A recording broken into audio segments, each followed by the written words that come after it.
An explosive device glued to a diesel truck blows up behind Damaro's hotel in Damascus, injuring 3 people. Moscow says withdrawing UN observers from Syria will further complicate the situation in the country.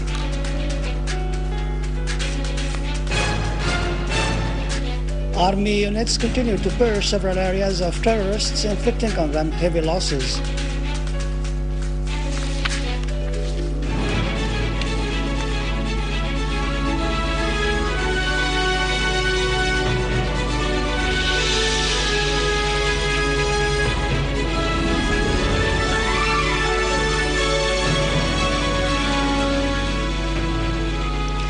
Good afternoon, ladies and gentlemen. Welcome to our news for today.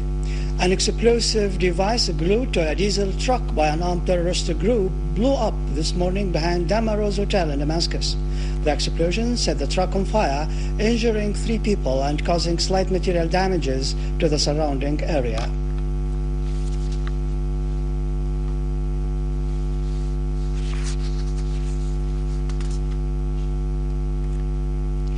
Deputy Foreign and Expatriates Minister Faisal Maqdad said that all members of the UN Observers Mission and their properties are safe, and none of them was wounded by the terrorist attack which took place near their residence at the Maraz Hotel in Damascus.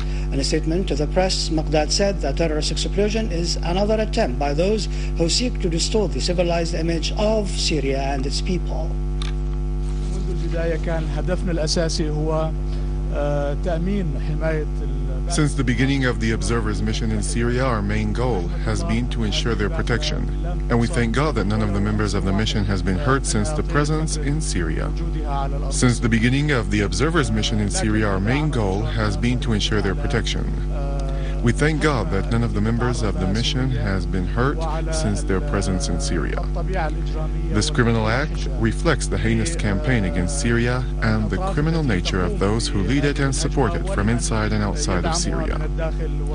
Syria will not be affected by such terrorist explosions, and it will continue its cooperation with the United Nations, and it will exert all the efforts to protect its mission and to enable the observers to play their role appropriately.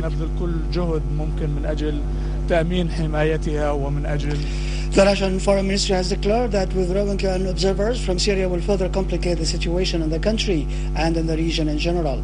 A source in the Press and Information Department at the Russian Foreign Ministry added that such a step would have its serious negative repercussions on Syria and the region as a whole. The source called for continuing the work of the UN Observers Mission in Syria, pointing out that the form of their presence there can be changed according to facts on the ground. Belarus President Alexander Lukashenko has affirmed that the stands of his country are identical with those of Russia's regarding international events. During his talks with the Russian Foreign Minister Sergei Lavrov, Lukashenko expressed support for the Russian statements on Syria, pointing out that they hold the same viewpoint with Moscow.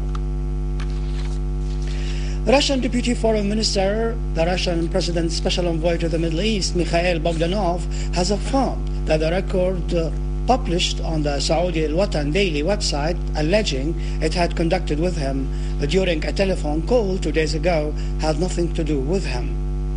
Bogdanov affirmed that he made no statements on the situation in Syria recently. He said he couldn't say the Syrian president's brother was wounded in the legs because he knew quite well that he did not take part in the crisis cells meeting on the day of the explosion that claimed the lives of a number of Syrian military and security figures and caused the injury of others. Bogdanov reiterated Russia's stand towards the crisis in Syria based on the belief that the Syrian people alone should be the decision makers in choosing their leadership. He added that Russia has been, since the beginning of the crisis in Syria, standing against foreign intervention, calling for dialogue and a political settlement to the crisis.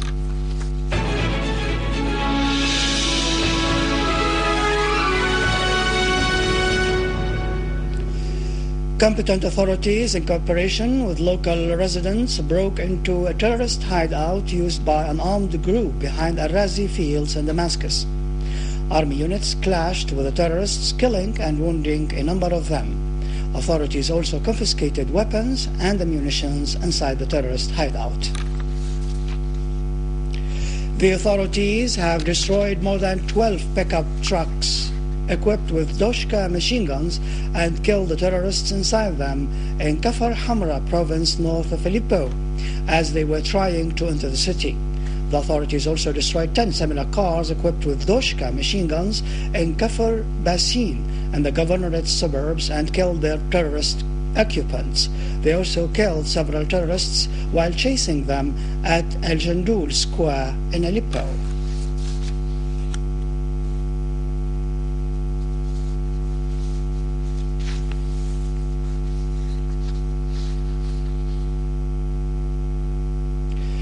Army units continue to chase terrorist gunmen in Damascus countryside as competent authorities destroyed a command center of the armed terrorist groups in a Tel area and killed a number of their leaders and wounded others. An official source said that among the terrorists killed were Maher Ismail Al-Tahan, Abu Ahmad, Abu Malik, Yasser Sharif Al-Ahmar, and Muwaffaq Ismail Al-Talab.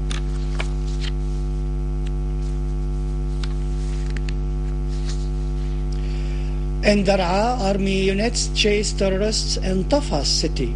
The armed forces pursued the mercenary terrorists in the area, killing and arresting large numbers of them. A source in the province told Sana that a number of terrorists fled Tafas and left behind their weapons after the operations carried out by the army against them.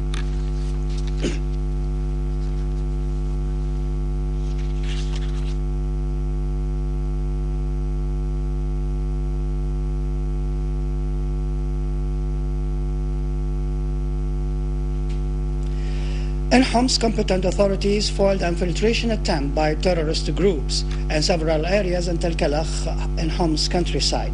Sana reporter quoted the source in the province as saying that the authorities inflicted heavy losses upon the terrorists in Halat site, adding that the remnants of terrorists fled back into the Lebanese territories.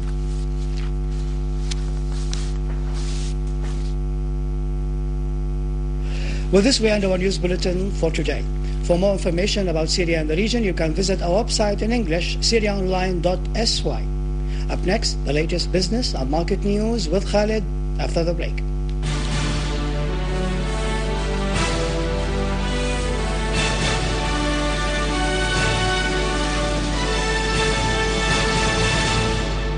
Ladies and gentlemen, good afternoon. The sales of the Ministry of Industry's establishments, apart from the sugar company, have topped 63 billion Syrian pounds. The production and marketing indicators of the public industries institutions show that the textile and cement establishments have made over 11 billion Syrian pounds in sale, while the engineering industry made more than 4 billion Syrian pounds.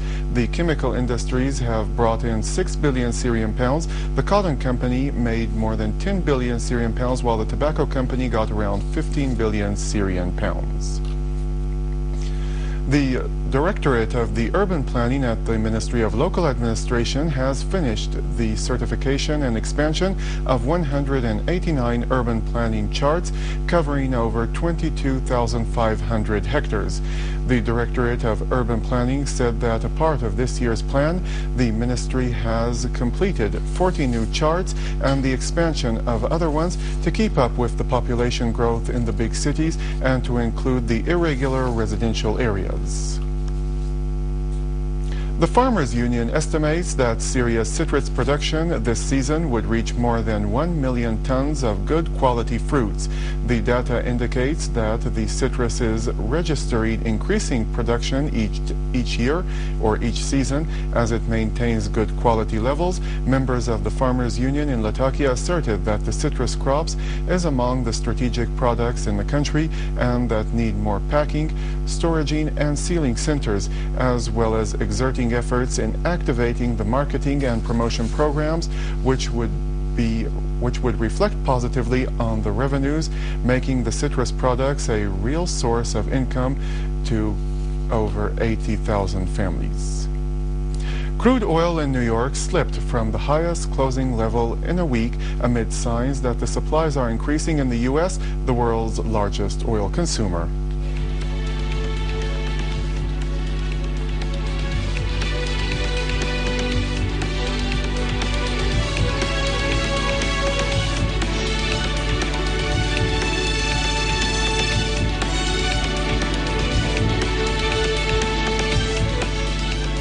The American stocks have erased the gains, sending the Standard & Poor's 500 index lower for a second day as the slump into technology and financial shares reversed an earlier rally. The European stocks declined, falling from a 4-month high as the investors awaited the U.S. industrial production report. The Japanese stocks slid for a first time in 3 days after the euro area economy contracted during the second quarter.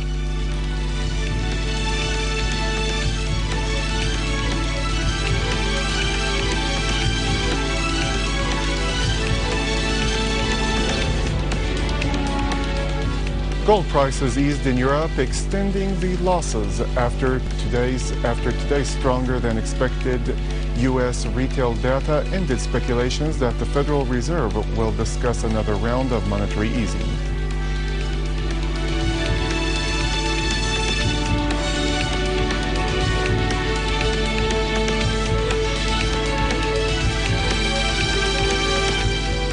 The euro advanced against the yen for a third day as the European Economic and Monetary Affairs Commissioner indicated that Spain is considering asking for an international bailout to curb the debts. The yen fell against all of its 16 major peers before a report economists said that will show that the U.S. industrial production was up last month.